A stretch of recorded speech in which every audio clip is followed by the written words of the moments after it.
प्रातः वंदनीय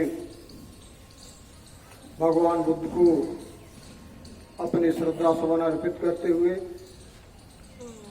coat coat नमन करता हूं। बौद्ध सत्य भारतीय संविधान के रचयिता बाबा साहब डॉक्टर अम्बेडकर को सत सत नमन करता हूं। पूज्य भंते अमर ज्योति जिनके सानिध्य में इस वर्षावास में आप पवित्र धम्म वर्षा से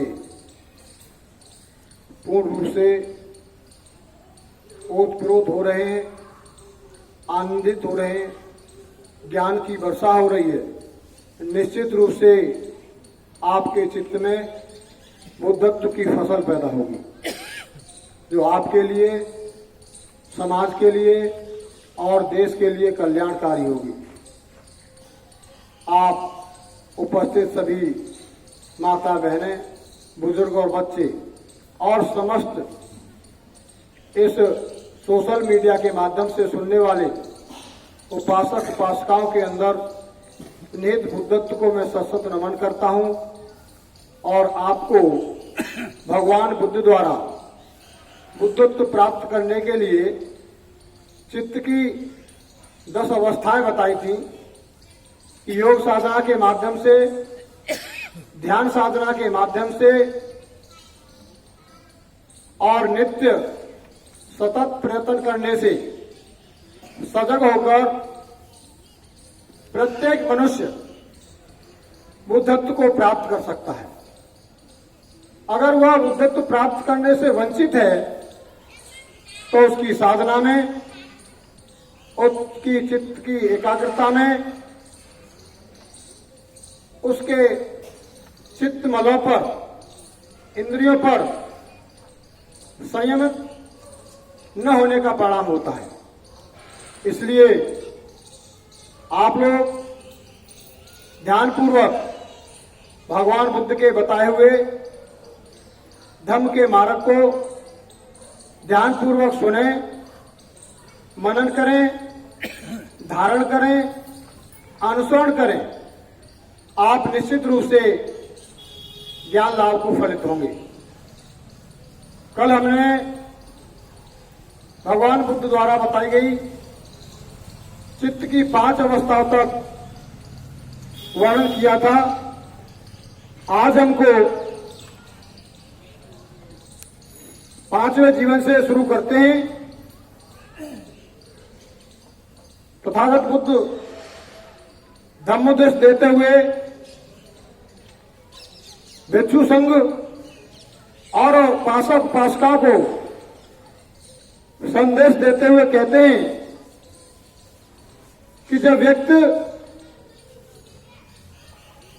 पंचशील, अष्टांगिक मार्ग, 10 पारमिताओं को अपने जीवन में धारण कर लेता है और उसका नित्य अभ्यास करता है तो उसका चित्त पवित्र होता चला जाता है और 5वें अवस्था में वह सुदोचर्या जीतने में दृढ़ता की भूमिका को प्राप्त करता है।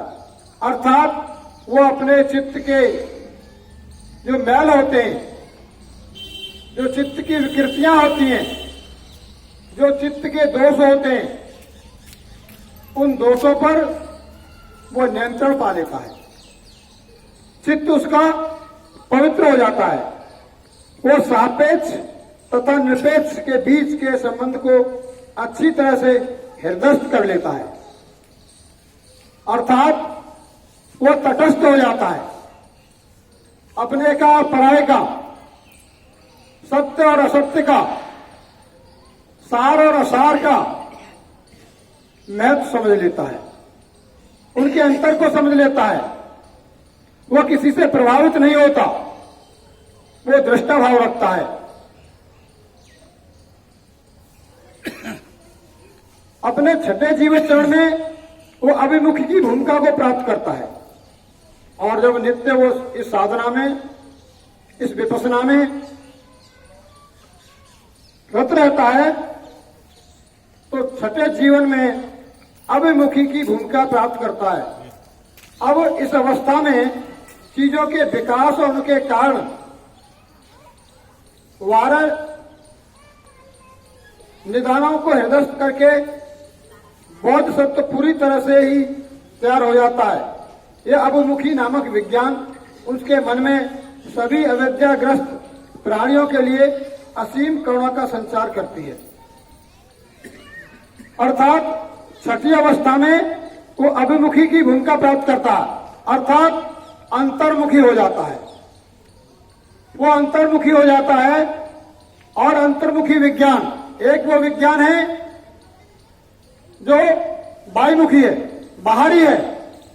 जो संसार के भौतिक पदार्थ हैं उनमें जो खोज करता है, जो रिसर्च करता है और उनसे नए नए आविष्कार करके लोगों को लाभान्वित करता है, वो बाह्य विज्ञान है, जिसे हम भौतिक विज्ञान कहते हैं। तथागत कहते हैं कि छठे चरण में व्यक्ति अंतर्मुखी होकर के अभिमुखी नामक विज्ञान उसके मन में जन्म लेती है। अर्थात वो संसार के सभी उत्पन्न होने वाले कारणों को जान जाते हैं। यह अंतर्मुखी विज्ञान की देन होती है और जब अंतर्मुखी विज्ञान को वो हृदयंगम कर लेता है तो चीजों के कार्य और कारण को समझने में समर्थ हो जाता है और उसके चित्त से अविद्याग्रस्त विकार सभी खत्म हो जाते हैं। कुछ भी ऐसा अज्ञानता का कारण नहीं रहता कि वो संसार के सार तत्व को न समझ सके, सत्य को न समझ सके। वो पूर्ण समर्थ हो जाता है सारे संसार के रहस्यों को जानने में और उस समय असीम करुणा का संचार करता है। वह करुणामय हो जाता है। वो हर जीव जंतु वनस्पति प्राणी इस संसार के सभी पदार्थों के प्रति उसका करुणा का भाव रहता है। वो करुणा से ओतप्रोत होता है। इसलिए भगवान बुद्ध को महाकारुण्य कहते हैं। यह अवस्था छठी अवस्था में पैदा होती है और भगवान बुद्ध आगे फरमाते हैं कि अपने 7वें जीवन चरण में बौद्ध सत्व दूरंगमा एकाकारता की भूमिका को प्राप्त करता है। दूरंगमा और एकाकारता का अभिप्राय है तो अनंत से एक हो जाता है, जिसे हम परम धर्म कहते हैं, निराकार कहते हैं। विश्व में व्याप्त अज्ञात शक्ति को कहते हैं। वो उसमें एकाकारता की भूमिका प्राप्त करता है। अर्थात शरीर में रहते हुए बुद्धत्व से जो परम ब्रह्म परम शक्ति संसार में व्याप्त है वो उससे एकीकरण हो जाता है। उसमें भी विलय करने की क्षमता पैदा होती है। वो आपको यहां भी दिखाई देगा और परम शक्ति में भी विलय दिखाई देगा। अब बौद्ध सत्व देश काल के बंधनों से परे हो जाता है। अभी हम 3 लोगों की बात करते हैं, परलोक, मंजलोक, पाताल लोक। लेकिन वैज्ञानिकों ने खोज की तो इस पृथ्वी के अलावा अन्य ग्रह और उपग्रहों की खोज की और वैज्ञानिकों का दावा है कि ऐसी अनेक पृथ्वियां हैं, ऐसे अनेक ग्रह हैं जहां जीव हो सकता है, पानी भी है। नित्य नई खोज कर रहे हैं इसी प्रकार तथागत बुद्ध फरमाते हैं कि जब मनुष्य सातवें साधना की चित्त अवस्था में पहुंचता है तो वह अनंत को स्वयं जान जाता है और वह उस बोधसत्व देश से संपर्क स्थापित कर लेता है। तथागत बुद्ध के बारे में भी ये कहावत है, यह बौद्ध धर्म ग्रंथों में पढ़ने को मिलता है, जो सत्य है कि भगवान बुद्ध ने एक वर्षा काल परलोक में किया था और जब उनकी मां ने उनके अंतर्दर्शन की बात की तो उन्होंने संकसा में अपने आप को प्रकट करके उनको दर्शन दिए थे। आपने बहुत सारे ऋषियों के बारे में सुना होगा, संतों के बारे में सुना होगा कि कभी कभी उनके खास अवसर होते हैं, पुण्य तिथियां होती हैं। उन तिथियों पर जब कभी कोई कार्यक्रम आयोजित होते हैं, सत्संग हो या उनके कोई भंडारा हो, तो वो एक के अलावा कई कई जगह पर दिखाई देते हैं और सारे उनके लिए ये कहते हैं कि गुरुजी यहीं पर थे। भारत में ही नहीं, पश्चिम के भी एक संत ऐसे हुए थे कि एक बार अपने शिष्यों को उपदेश दे रहे थे, वहां उपस्थित थे, तभी अचानक उन्हें पसीना सा आने लगा और वो ये कहने लगे, बुझाओ बुझाओ, कंट्रोल करो, नियंत्रण करो। उनके शिष्य बोले, महाराज क्या हुआ? उन्होंने कहा, लगभग यहां से 200 किलोमीटर दूर फलाने शहर में आग लग गई है और वहां बहुत बड़ी जनहानि हो रही है, वहां लोग बचने का प्रयास कर रहे हैं, मैं उनको प्रोत्साहित कर रहा हूं। यह उस समय की बात है जब दूरसंचार व्यवस्था नहीं थी। राजा ने सोचा कि यह संत वैसे ही मूर्ख बना रहा है, अच्छे घोड़ों पर घुड़सवारों को भेजा और उन्होंने कहा कि यह संदेश लेकर आइए कि यह घटना वहां पर हुई है या नहीं हुई है।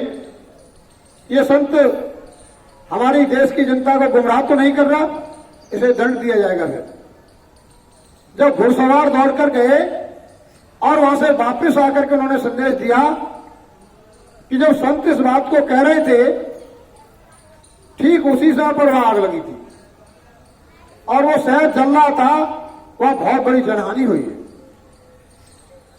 यह अवस्था संतों को प्राप्त हो जाती है। इसलिए संतों को कालातीत कहा जाता है। वो त्रिकालदर्शी हैं, लेकिन हम उन साधनाओं तक नहीं पहुंच पाते, इसलिए ये सब बातें हमें अचंभित लगती हैं, क्योंकि हम उन प्रक्रिया को नहीं जानते। अभी एक वैज्ञानिक छात्र आपके बीच में आकर के कहे कि मैं हाइड्रोजन को और ऑक्सीजन को मिलाकर के पानी बना के दिखा दूंगा और हम उस चीज को नहीं जानते, तो कहेंगे ऐसा कैसे हो जाएगा, दो गैसों को मिलकर के पानी कैसे बन जाएगा? लेकिन बनता है और बना के दिखाते हैं। बहुत सारी वैज्ञानिक प्रक्रियाएं हैं, कुछ ज्ञात हैं, कुछ अज्ञात हैं। इसलिए भगवान बुद्ध ने कहा कि संसार में कुछ भी जो घटित होता है, या महान पुरुष जो कहते हैं, जो बुद्धत्व पुरुष कहते हैं, वह प्रकृति के विपरीत नहीं होता, बल्कि हमारी एक सीमा है। हमारा जो शरीर है पंच तत्वों से बना हुआ, इसकी एक सीमा है।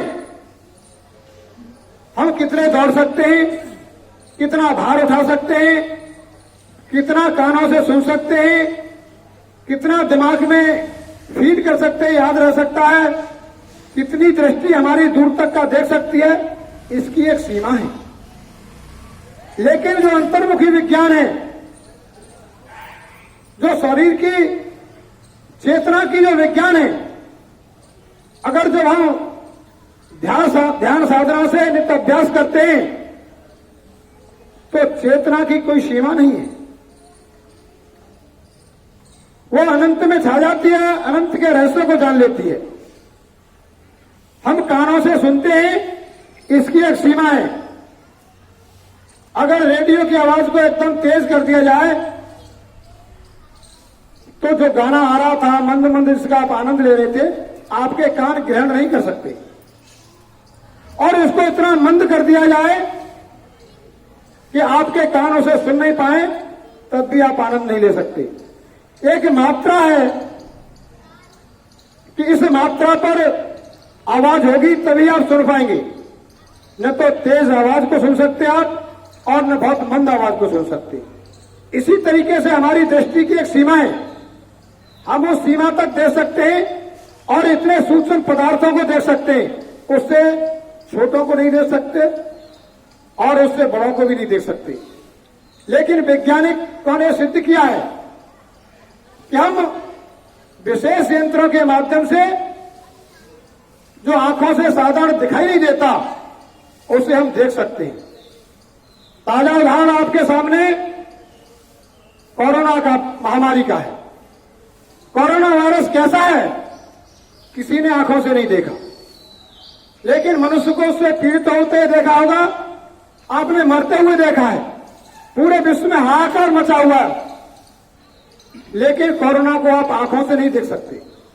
लेकिन वैज्ञानिकों ने विशेष सूक्ष्मदर्शी यंत्रों से उसको देखा ही नहीं, बल्कि उसके आकार का तस्वीर भी बना करके आपको दिखाने और समझाने का प्रयास किया है। इसी प्रकार जो अंतर्मुखी विज्ञान होता है, जो चित्त की साधना से, मन की साधना से और बुद्धि की शुद्धि से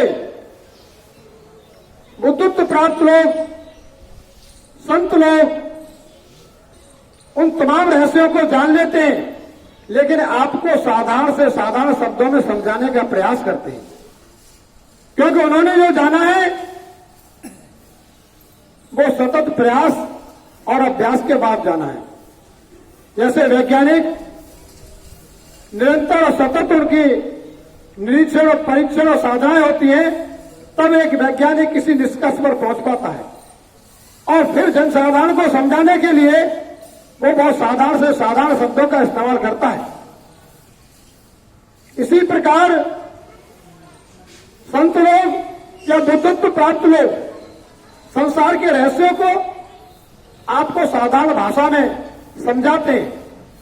आपको ऐसा लगता है कि सामने वाला बुद्धत्व प्राप्त या संत भी हम जैसा ही है, वो काया से आप जैसा है, लेकिन मन से आप जैसा नहीं रहता, बुद्धि से आप जैसा नहीं रहता।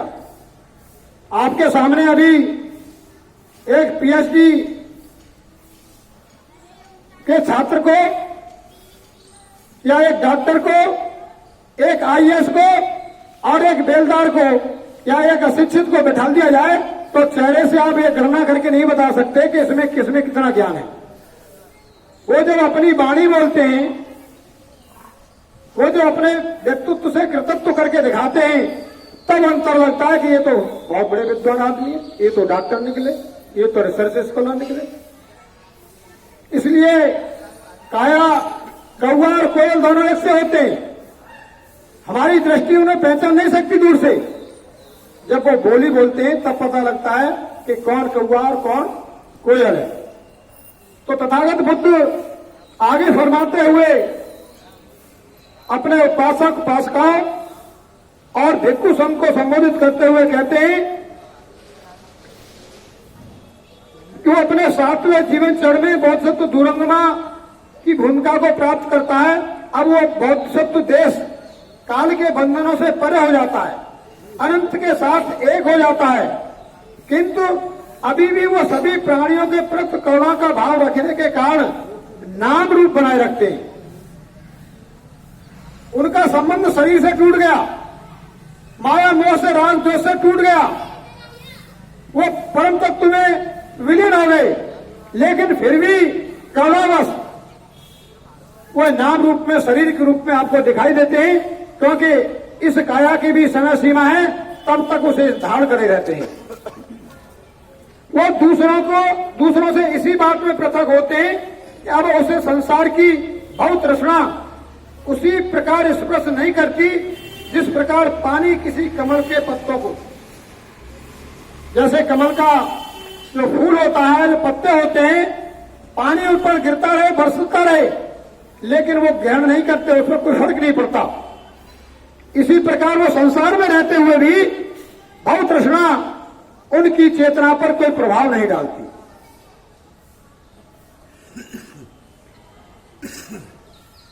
भाव तृष्णा उन्हें स्पर्श नहीं करती जिस प्रकार पानी किसी कमल के पत्ते को, वो प्राणियों की तृष्णा को शांत करते हैं।